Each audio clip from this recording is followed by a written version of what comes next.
তুমি এক পুকুর ছিল, যে পুকুরে ঝাঁপ দিলে মনে করবো যে ওনাকে ভালোবাসে আমার। তারপর সত্যি সত্যি ঝাঁপ দিয়ে ভালোবাসা প্রতিদিনের প্রতিক্ষণের একটা দিন বেশি বেছে নিয়েছি। ওই দিনের জন্য সবার জন্য রইল আমার অনেক অনেক শুভেচ্ছা।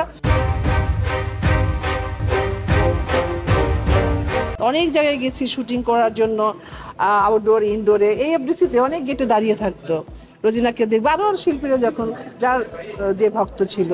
আমি অনেক দেখেছি, অনেক পাগল ভক্ত। তো অনেক সময় ডেকে এনে দেখা গেল ফান করেছি, চুল কেটে দাও তো দেখে, তাহলে মনে করবো তুমি টাক হয়ে যাও, তাহলে মনে করবো তুমি বেশি ভালোবাসো, তাই করতো। এরকমও দেখেছি, যেমন পপুলার স্টুডিওতে, পপুলার পাগলাতে যারা বন্ধ হয়ে গেছে, ওইখানে একটা ছেলেকে মনে করে ফারুক ভাইয়ের বেঁচে ছিল, আমরা শুটিং করছি। মানে কি বলবো, যে তুমি এক পুকুর ছিল, যে পুকুরে ঝাঁপ দিলে মনে করবো যে ওনাকে ভালোবাসে আমার। তারপর সত্যি সত্যি ঝাঁপ দিয়েছে। তো এমনি করে আসলে অনেক পাগল ছিল, অনেক পাগল প্রেমী ছিল আমাদের। ভালোবাসা দিবসটা কিন্তু বেশি দিন হলো না বোধহয় এভাবে উদযাপিত করে। আগে কিন্তু ভালোবাসার দিনটা এরকম ভাবে হতো না আর কি। বেশ কত বছর থেকে বোধহয় ভালোবাসা দিবসটা আমাদের দেশে উদযাপিত হচ্ছে।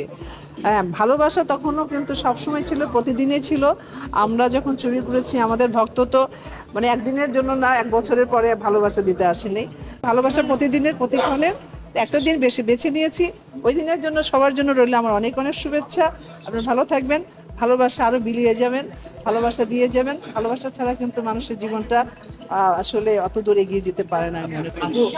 তো ওই যে ক্ষণ হিসেবে নয় আর কি। এখন যেমন অনেক বছর থেকে আমাদের ভালোবাসা দিবসটা বেরিয়েছে, তাই মনে করি ভালোবাসা তো প্রতিদিনের প্রতিক্ষণের।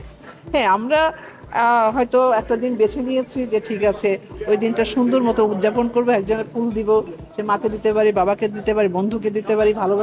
ভালোবাসার তো শব্দটা এক, কিন্তু পাত্রভেদ। যে পাত্রে ঢালবে সে পাত্রে ধারণা করবে।